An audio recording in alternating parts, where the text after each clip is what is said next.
What's up, guys? Welcome back to another video.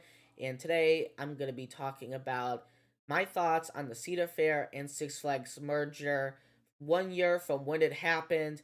And I have good things and bad things to talk about in this video.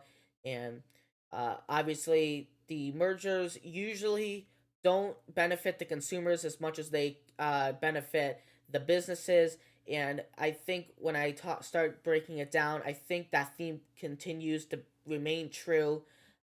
So without a further ado, I'm going to get right into it. I've broken this down into 6 topics, which are the prices and ticketing, park investments, food, and then I'm also going to talk about the layoffs and park closures. And then I'm going to finish with my overall look at how the parks are going and what's going to happen in the future.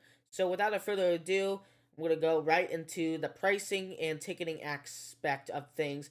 Now, as far as prices go, the prices are going up, and that's not really a surprise considering a merger will likely increase prices anywhere. And for Six Flags, that price increase has been made clear as a few months ago they increased the pricing of their tickets.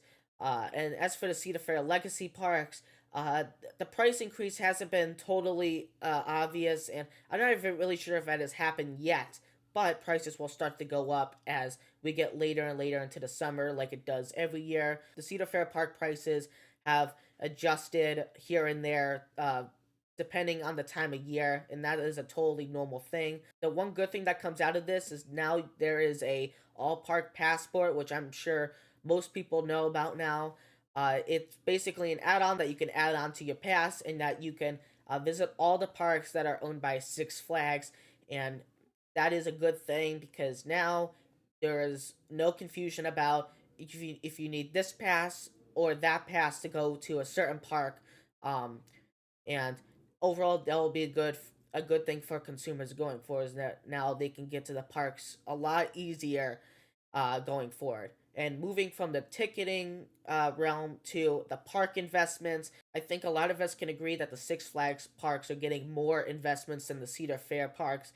And those include Six Flags Great Adventure, which just got the Flash Vertical Velocity Coaster, and they are also getting a new launch coaster in place of Kingda Ka and the Green Lantern ride. Six Flags Great America got a new record-breaking dive coaster called Wrath of Rakshasa, and Six Flags Fiesta Texas got an expanded DC universe with new attractions, and also the best park out of them all, Six Flags Magic Mountain, is going to get a new coaster in 2026.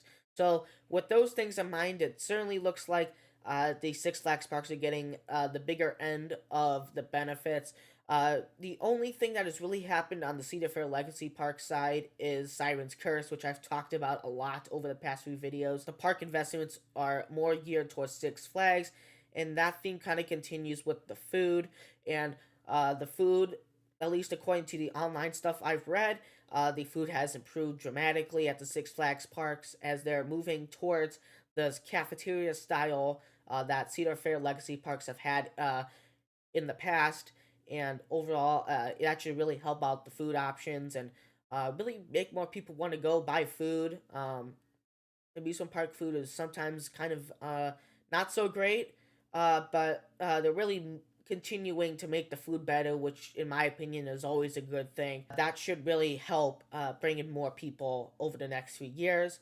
And then after the food, you kind of move into the areas of a merger that make people kind of scared. They make people kind of nervous as to what will happen in the future. And I'm talking about the layoffs and the park closures.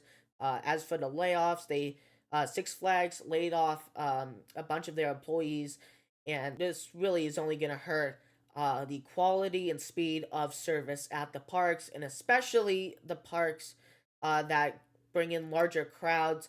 And it's really going to just slow everything down, and maybe it's just a business decision, but in my opinion, it's not going to be good for the people visiting there, and it's only going to slow things down. And that's certainly a big part of why mergers typically are not the greatest thing to happen. And then the other aspect of this are the park closures. The park closures that they have announced are just unfortunate. I never want to see a park close, especially knowing that people go there and they spend their day there. They've known it their whole lives, and unfortunately, the two parks that will be biting the dust are California's Great America and Six Flags America in Maryland. So, unfortunately, those two parks will be closing either this year or very soon, and I never want to see a park close. It's just unfortunate that this is the way things had to be. And again, Six Flags is making business decisions, and these are business decisions that will supposedly help them grow over the next few years. Reducing costs by closing parks that are supposedly underperforming, I guess, is justifiable, but in my opinion, not really. Um, so yeah, just a really unfortunate circumstance there.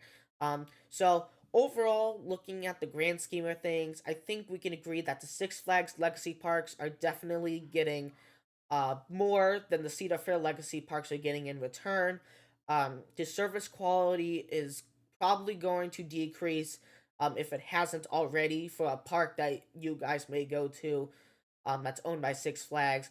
Like most mergers, the consumers are the losers, and that's certainly seen with the two park closings. It's just again a really unfortunate thing to happen. Now, when this merger happened, this the way things are going right now are pretty much going exactly how I expected things to go. The one sphere is going to get more than the other, and this is going to cause a loss in balance. And ultimately, going into the future, things as of right now are not looking too awesome for the Cedar Fair Legacy Parks. I'm just gonna say that. Um, and ultimately, the Six Flags Legacy Parks are going to be the winners, and the Cedar Fair Legacy Parks are going to continue to be the losers unless Six Flags changes their business model. But that's my overall look at how things are going. If you guys have any thoughts or any thing that you want to mention in the comments, be sure to leave those thoughts below. And that's going to do it for this video. We'll see you guys in the next video. And yeah.